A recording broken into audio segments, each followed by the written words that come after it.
Hi friends, welcome to my channel. ఈరోజు వీడియోలో 7 శనివారాల వ్రతం ఎలా చేయాలో మనం తెలుసుకుందామండి. 7 శనివారాల వ్రత పూజా విధానం అంటే శ్రీ వెంకటేశ్వర స్వామివారి పూజా విధానం గురించి మనం ఈ వీడియోలో ఈరోజు తెలుసుకోబోతున్నామండి. దానితో పాటు వెంకటేశ్వర స్వామి వ్రతం చేసేవారు నైవేద్యం ఏమి సమర్పించాలి, మిగతా విషయాలు అన్నీ కూడా మనం ఈ వీడియోలో తెలుసుకుందాం. 7 శనివారాల వ్రతం శ్రీ వెంకటేశ్వర స్వామివారి పూజా విధానం. శనివారం ఉదయాన్నే లేచి తలస్నానం చేసి ఒక పీటను తీసుకుని ఆ పీటకు పసుపు కుంకుమలతో అలంకరణ చేసి బియ్యపు పిండితో ముగ్గులు పెట్టాలి.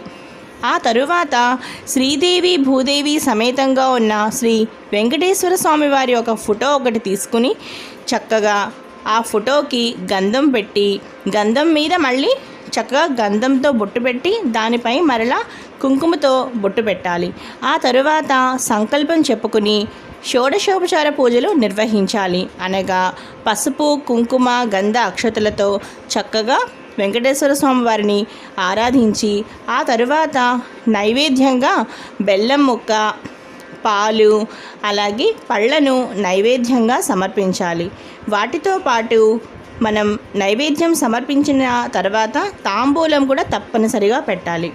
ఈ విధంగా మీరు పూజ అయిన తర్వాత మీరు ఉపవాసం ఎలా చేయాలి అంటే, ఉపవాసం ఆ రోజు ఉదయం మొదటి నుంచి సాయంత్రం వరకు కూడా ఆ రోజు ఉపవాసం చేసి మీ కోరిక ఏదైతే ఉందో ఆ కోరిక శ్రీ వెంకటేశ్వర స్వామి వారికి ఒక్కసారి మనసారా చెప్పుకొని, ఇందుకోసమే నేను ఈ వ్రతం చేస్తున్నాను, నా ఈ కోరిక నెరవేరాలని మనసారా ఒక్కసారి కోరికని తలుచుకుని ఆ తరువాత ఆ రోజంతా ఉపవాసం ఉండి సాయంత్రం మరలా స్నానం చేసి దీపం పెట్టాలి.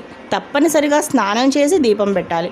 దీపం పెట్టాక అప్పుడు మీరు వడపప్పు, పానకం, పచ్చి చలివిడి, అవి వెంకటేశ్వర స్వామికి చాలా ఇష్టమైన నైవేద్యాలు.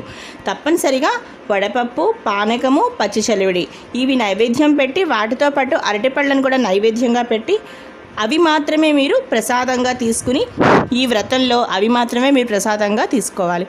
ఆ మరుసటి రోజు మరలా స్నానం చేసి యథావిధిగా మీ రొటీన్గా మీరు చేసుకునే పద్ధతి చేసుకోవచ్చు.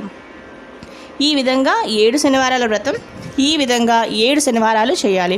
ఒకవేళ ఎవరికైనా మధ్యలో అడ్డంకి వచ్చి ఏదైనా ఒక్క శనివారం మీరు చేయలేకపోతే ఆ శనివారం అలా వదిలివేసి మరలా తర్వాత శనివారాన్ని మీరు కలుపుకుని ఈ విధంగా 7 శనివారాలు మీరు పూర్తి చేయొచ్చు. తప్పకుండా నమ్మి చేయండి. ఆపద మొక్కులవాడ అనాథ రక్షక అని శ్రీ వెంకటేశ్వర స్వామికి నామం ఉండనే ఉంది. నమ్మి చేయండి.